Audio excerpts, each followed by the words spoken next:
Hey everybody, welcome back to the channel, and today's video I am going to do my month 4-6 week update on the Flock Audio Patch XT.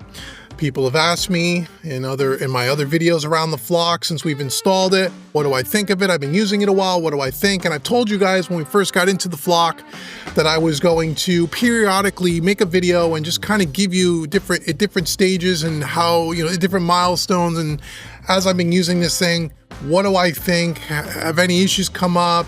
What is my experience? So for folks that may be thinking about getting a Flock patch system for their studio, you can get a real world firsthand experience. That's what we're gonna do. I'm just gonna kind of give you an update on where I'm at with it, what I like about it, how it's been working, how long I've been working with it, so on and so forth. So make sure you like, share, subscribe. Now, make sure you go check the description box below, because I have, by the time you watch this video, at least 3 other videos on the Flock. The unboxing, talking about how I got hooked up with the good folks over at Flock and what we're going to be doing here in the studio with it.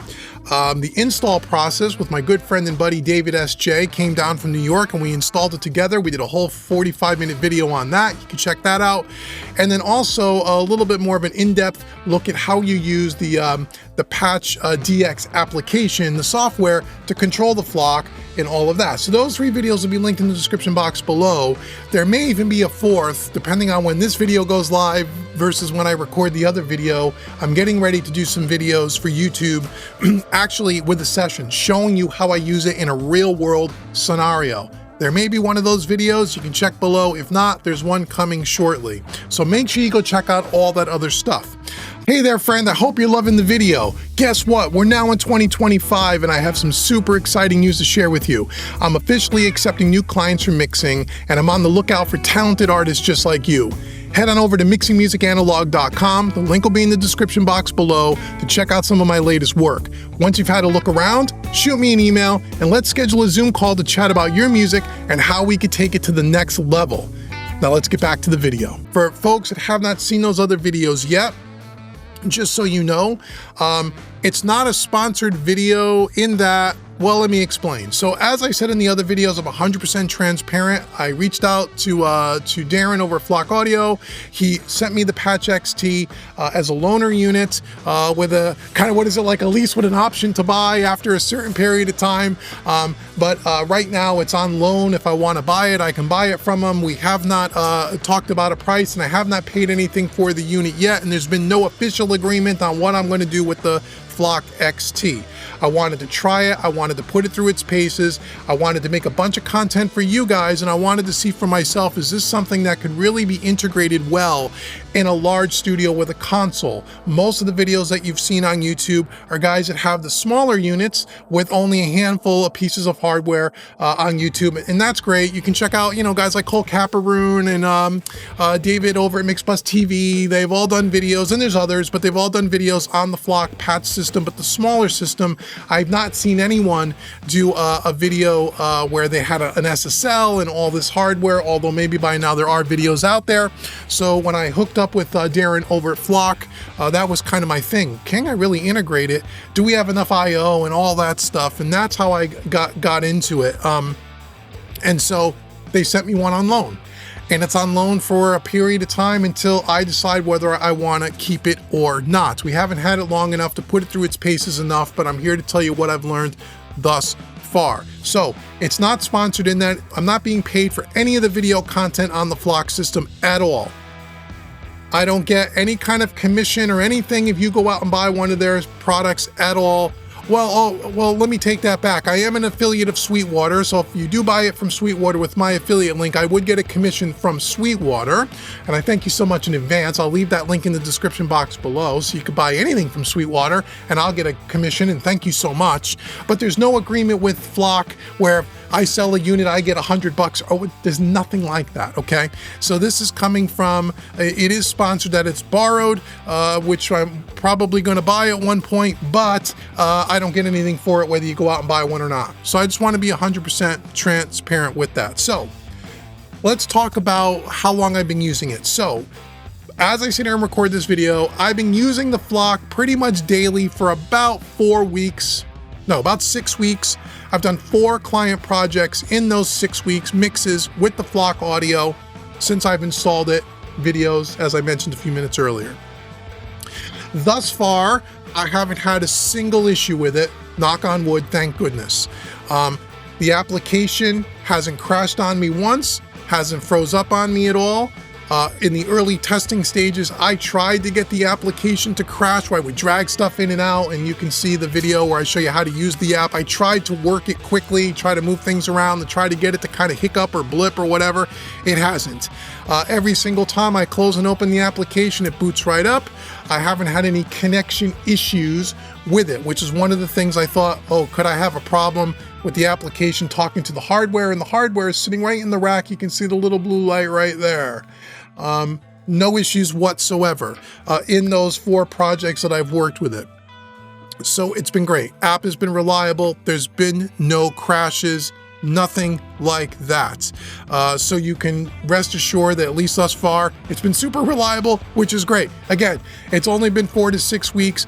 The cost of this unit is expensive, as you probably already know. Compared to a manual Patchbay, it has to be rock solid, reliable for a long period of time, hopefully forever. And that was part of the reason why they're letting me borrow one for a long period of time, so I could put it through its paces and I can report back to you guys and tell you, pardon me, honestly, does it live up to what it says it's going to? Thus far it has, but to be completely transparent, hasn't been long enough. 4 mixes is not enough for me to say, yes, this thing, I'm selling all my manual, all my Switchcraft Patchbays, which I haven't. They're all in storage, they're all in the back room, ready to be brought back out and hooked up if need be. But so far, I haven't had a problem.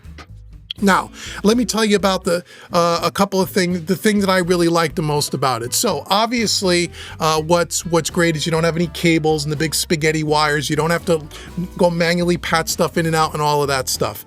But the real killer thing about this is how much faster this is when you don't have to go over and manually patch in and out gear. But even beyond that, what's even better is when you're using the application and you're swapping hardware in and out, patching stuff in and out, you never have to leave the sweet spot. And that was the #1 problem. And anyone that works with hardware knows that the #1 problem when you're working with hardware and you have to patch stuff is you normally have to patch it. You gotta get out of the optimal mixing position, go touch your hardware, come back, listen.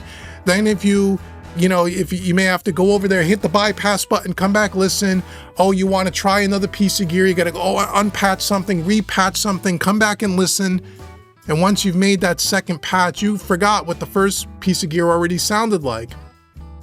What's great about this system and the #1 selling feature, beyond that it's easy, there's no wires and all of that stuff, is the fact that you can sit right in the optimal position, listen to a piece of gear, bypass it right inside the plugin. I don't have to go over to the hardware and hit a bypass button. I don't have to hit a bypass button on the console. I can just do it with one shortcut on the keyboard. On, off, on, off. Make sure it's level matched, on, off, on, off. What are the differences before and after? Just like you would with a plugin. Brilliant, love that. One step further. I can do that with just a piece of gear, turn it on, off, turn it on, off, turn it on, off, but I can also then try that same element, let's say a bass guitar, for example. I could put an LA2A on it, then I could put an 1176 on it.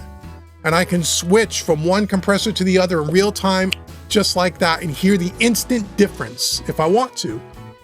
Yes, you gotta go over and adjust the gear, but once you got the settings, you come back, you go A, B, A, B, A, B.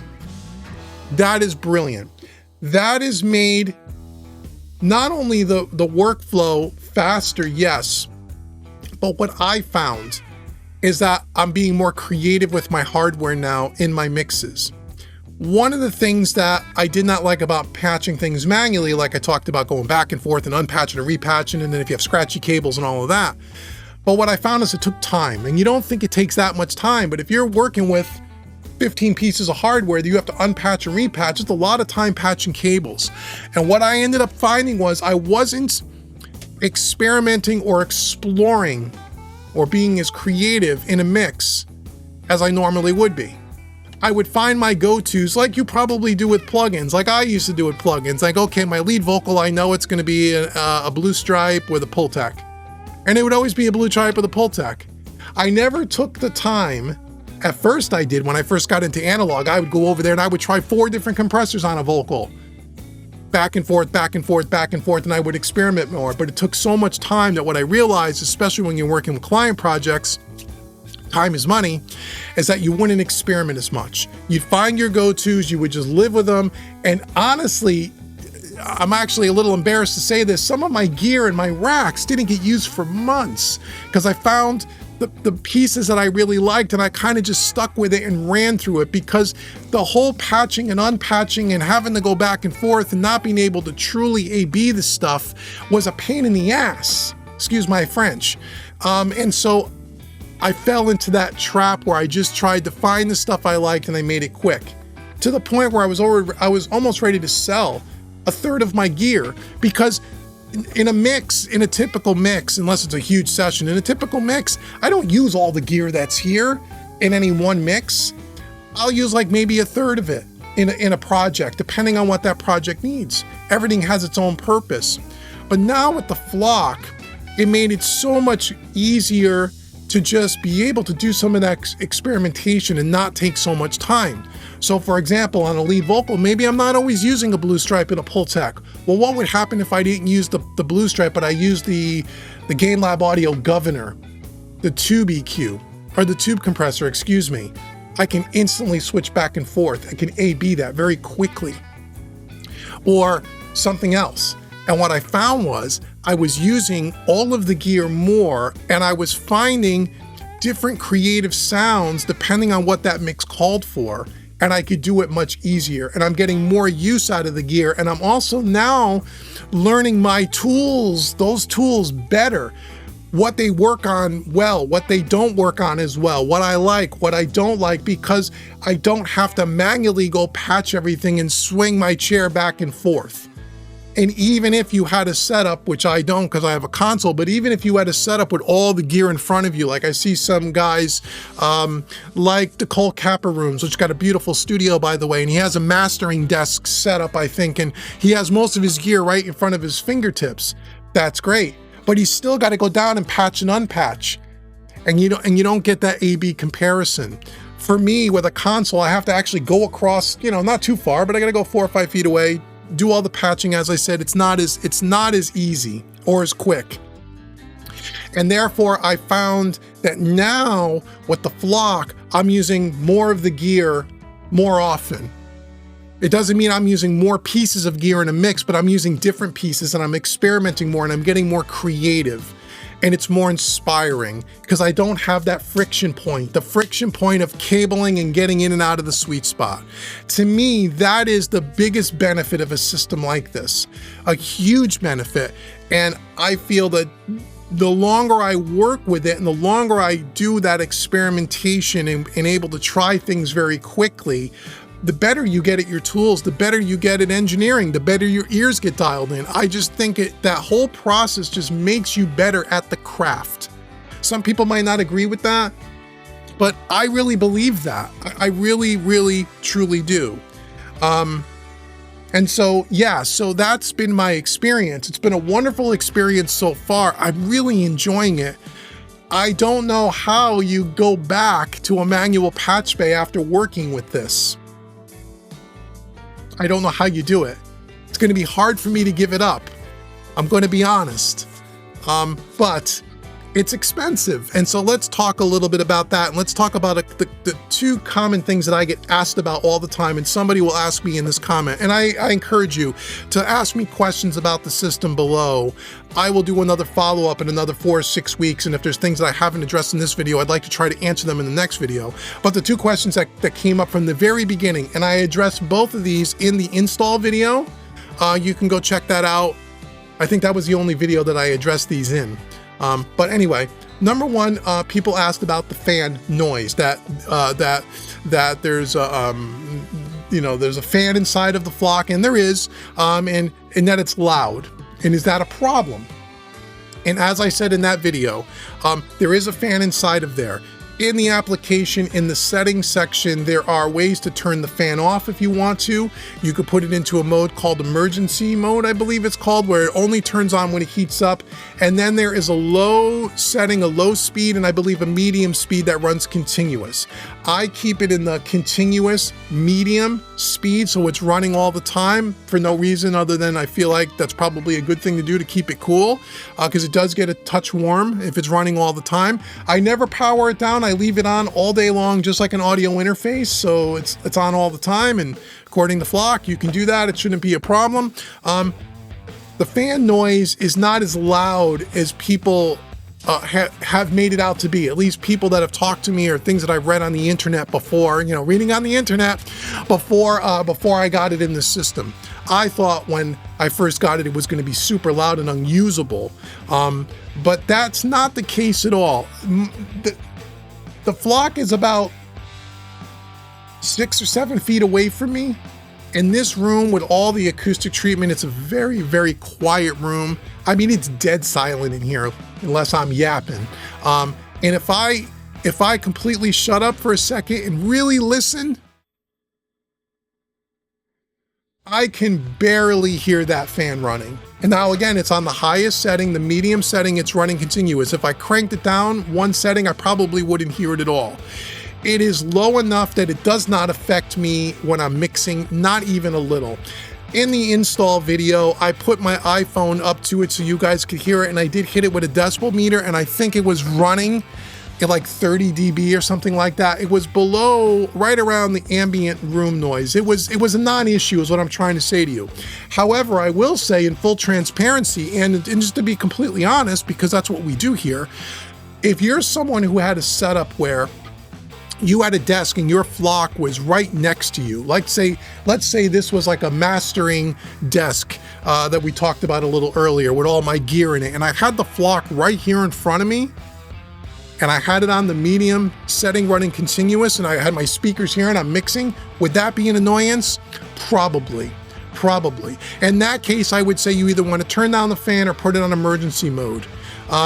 I think that would be a problem. If I was sitting here with my Flock less than 5 feet away from me and I was trying to record an acoustic guitar with a large diaphragm condenser microphone, would that pick up that fan noise? Probably. It probably would. So here's the thing about the Flock. Now again, we're talking about the XT, which probably has a bigger cooling system in it because it's bigger.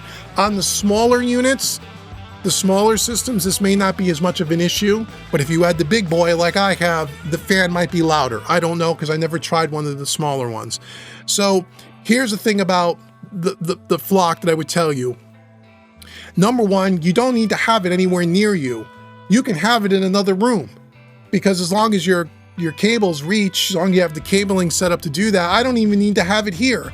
I can have this thing behind the rack. I can have it in the next room if you really wanted to. So because you don't need to touch the actual unit once it's installed, if you can install it far enough away from you, that shouldn't be a problem.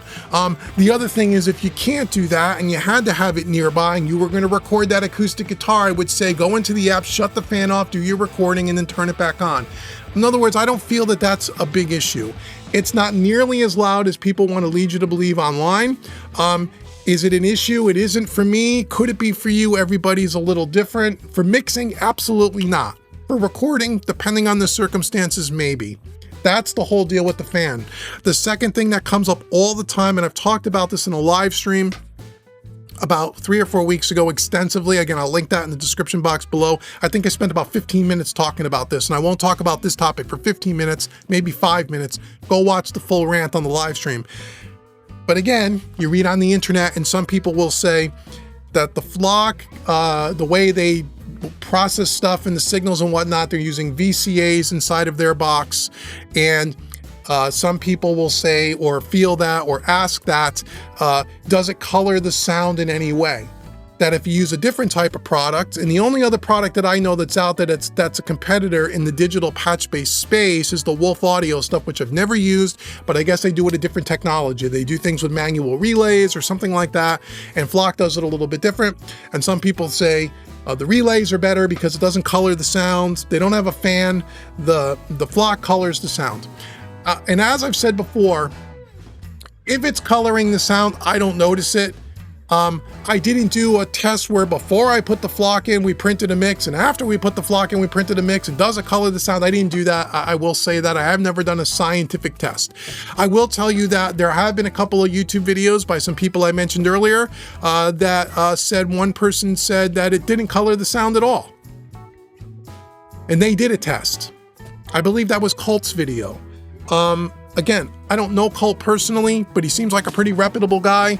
And if he says he did a test and he actually tested for that way more scientifically than I did, which I didn't, and he said it didn't color the sound at all, I don't hear any difference. The other thing I said in that live stream, and you go watch that because I really talk in depth about this topic. But basically, I'm going to just give you a summary of what I said. Everything in this studio, from the time that the audio leaves the DAW, hits a console, hits EQs, preamps, hardware, back-end, master bus processing, blah, blah, blah, blah, blah. All that stuff colors the sounds. All of it. And that's the whole point. Now, whether the flock is adding a little extra color with their VCA or whatever, I have no idea. I don't hear it.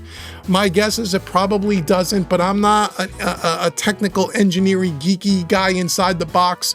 Maybe it has to do something to the sound. I don't know. I know there's no conversion happening in the box. It's completely analog. If it's coloring the sound in some way, it is so unbelievably subtle. I don't notice a difference mixing stuff before the flock and after the flock. So again, I think my opinion would be most people that say that stuff online have no experience with it. They've never done it themselves. They read it on some forum somewhere. Or, you know, that would be my guess. Or maybe there is someone who's really done a real scientific A/B and they could really hear the difference. And if you can, okay, great, man. I'm not saying anybody's wrong. I'm just saying it's not my experience. So if you're someone who's not buying a flock because you heard that the fans are too loud and that it colors the sounds, and that's the reason why you're not willing to give it a try, I would tell you, don't listen to that. Give it a try. Buy it from some place like Sweetwater or Vintage King or whoever your favorite online retailer is where you can return it if you don't like it. I would be shocked if you would get it into your studio and go, oh, it colors the sounds. I can't have this. I don't believe that, but I'm sure there's someone out there that would have that experience. And if you do, that's great. And again, I'm not recording in this studio, recording through the flock, and maybe there's a difference there. I don't know. I'm just mixing, but for me, it's a complete non-issue. And that's just my honest opinion, guys, for people that have asked me. So don't listen to what people say on the internet. Don't even listen to me. Go check it out for yourself. I will tell you, aside from the coloring and the fan noise, once you use this thing, you're going to be a believer. The only thing that's still a question outstanding is it reliable long term? Now, Flock has been around and been doing this over 10 years, I think Darren told me. They've been around a long time. They got lots of units out in the wild.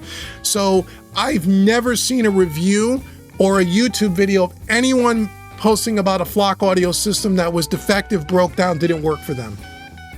I've heard people complain about the price and being expensive, set that all aside, but I've never seen anyone have a bad review about the reliability of the Flock system or anything like that. If you know of one, leave it below. I'd love to read it. I researched it. I didn't see any. So the fact that they've been out in the wild and it's been around about 10 years, give or take, that's enough units out in the wild for me to know that if there was a real problem with reliability and such, it would be all over the internet. It just would be. But I haven't seen anything. So I don't know. I think it's a great system, and I'm having a lot of fun with it, and I would be hard pressed for any of you to buy one and try it and go, I don't like this, and send it back, unless it was purely a budgetary thing, and then I totally get it. So that is my somewhat long rant, or just an update for you guys on the Flock Audio XT and the Patch app. Let me know what questions you have and leave it in the comments, and I will try to do a follow-up video. And as I said, going forward, we're going to do a series of videos on YouTube where you actually see me do a mix with it, and we actually use it and I demonstrate how I use it so you can see it for yourself and you can hear it for yourself and you can hear what the differences are.